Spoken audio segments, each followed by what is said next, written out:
மற்ற இந்திய மாநிலங்களுக்கு இல்லாத ஒரு பெரிய பிரச்சனை தமிழ்நாட்டுக்கு இருக்கு. அது என்னன்னா, இந்தியாவிலேயே வர்ணாசிரமத்தால் பாதிக்கப்பட்டு நான் பாதிக்கப்பட்டிருக்கேன், என் குடும்பம் பாதிக்கப்பட்டிருக்கு, என்னுடைய மூதாதையர்கள் பாதிக்கப்பட்டிருக்காங்க. இந்த பாதிக்கப்பட்டதுக்கு எனக்கு ஒரு நீதி வேணும்ல.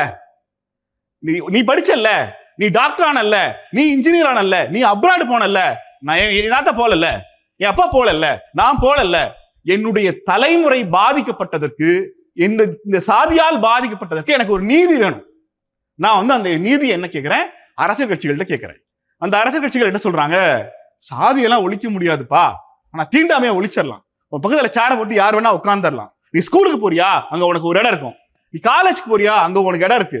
டிஎன்பிஎஸ்சி யூபிஎஸ்சி எழுதுறியா, கோர்ட்டுக்கு போறியா, அங்க உனக்கு ஒரு இடம் இருக்கு.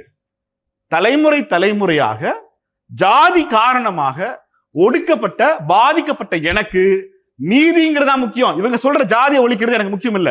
என் தலைவர் நான் இப்பதான் முதல் பட்டதாரி, நான் ஏன் ஜாதியை ஒழிக்கணும்? இத்தனை ஆண்டு காலமாக இந்த ஒரு 30-40 வருடங்களாகத்தான் ரிசர்வேஷனே உள்ள வந்திருக்கு. ரிசர்வேஷனை முழுமையா, அந்த வார்த்தையை கவனிச்சீங்கன்னா, ரிசர்வேஷனை அனுபவிக்கிறார்கள் சொன்னா அனுபவிக்கிறது. அது என்ன வார்த்தை? அது அனுபவிக்கிறது. ரிசர்வேஷன்ல அது என்னோட உரிமை. என் உரிமையை நான் கேட்கிறத நீ எப்படி தப்புன்னு சொல்லுவ?